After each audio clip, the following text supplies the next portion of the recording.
Class, today we are going to start working on our CD mandalas. I actually tried to record this on Loom, but the CD is so shiny, it freaked the camera out and I couldn't focus again. So we are going to do this on YouTube. Your supplies are going to be your blank CD, which thankfully both sides are blank. We don't have to worry about painting one side a darker color in order to cover up any kind of wording or anything. These are blank CDs. There is nothing on them. If you were to put them in a player, they are not going to play anything. They are strictly for the purpose of us doing arts and crafts and making this.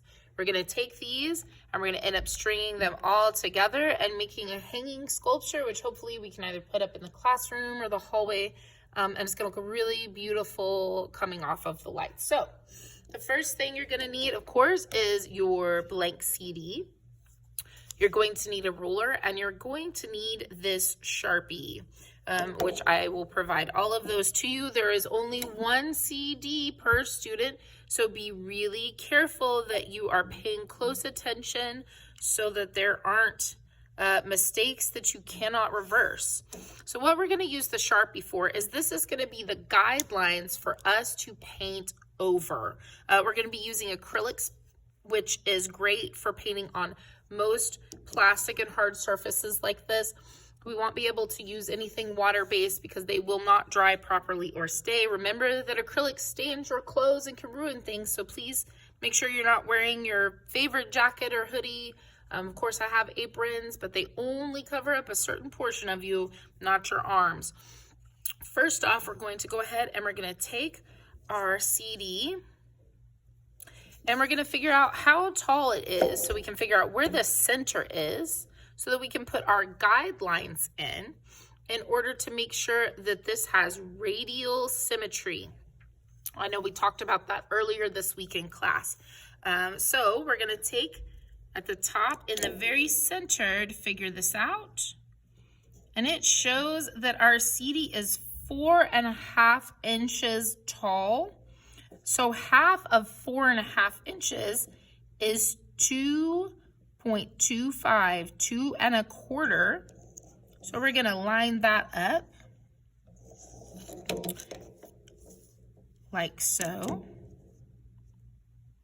You can see where I kind of already started making the marks because I thought I was gonna be able to do it on Loom, but it would not let me. So 2 is right here, as you can see. This is 2.5. 2.25 is this mark in between that. So you're going to come out and make yourself a little mark on both sides. Follow it over. You can kind of see now where the center is. So now we're going to take and we're going to line our center up with the ruler on both sides. And we're just going to put little tiny marks as we go in order to create a guideline for making our mandala. So now you should have these nice little dotted lines coming across. Now we're going to do the same thing the other way.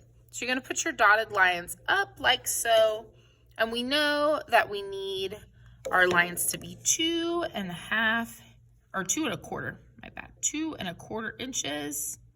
Center it. Find once again your 2.25. Make your little lines on both sides. And then we're going to do the same. We're going to line that up and we're going to put the little dots all the way across. You're going to have to kind of hold this hard to make sure that it doesn't move. Okay, so now we have our CD sectioned off into quarters.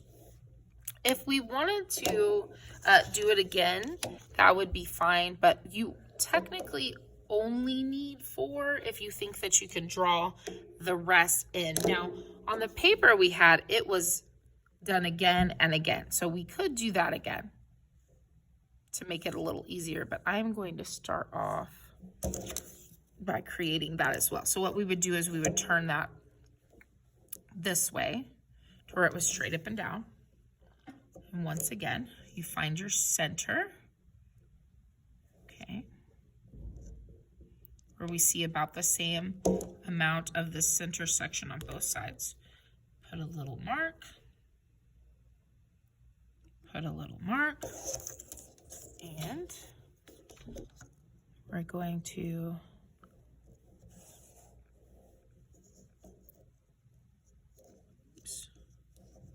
well, it keeps moving on me.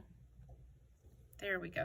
That's one reason I wanted to use Loom, because I can edit, but now I just kind of have to do everything live and hope I don't mess up too much, right? Okay, now we're going to turn again to where these are going to be across from each other. And we're going to do the same. Now the same thing will be done on the other side. We're going to paint both sides. We won't be able to paint both sides in the same day because it's going to have to dry. So once again, I'm going to take and I'm going to measure right in the center where it looks even. 2¼ inches. 2¼ inches. You guys are really going to learn how to use rulers in here this year. We're doing a lot of stuff that involves rulers. And we make our little dotted guideline all the way across. Just like so. Now you are prepared to go ahead and start drawing your design in. I'm going to show you guys how I'm doing mine and we'll go from there.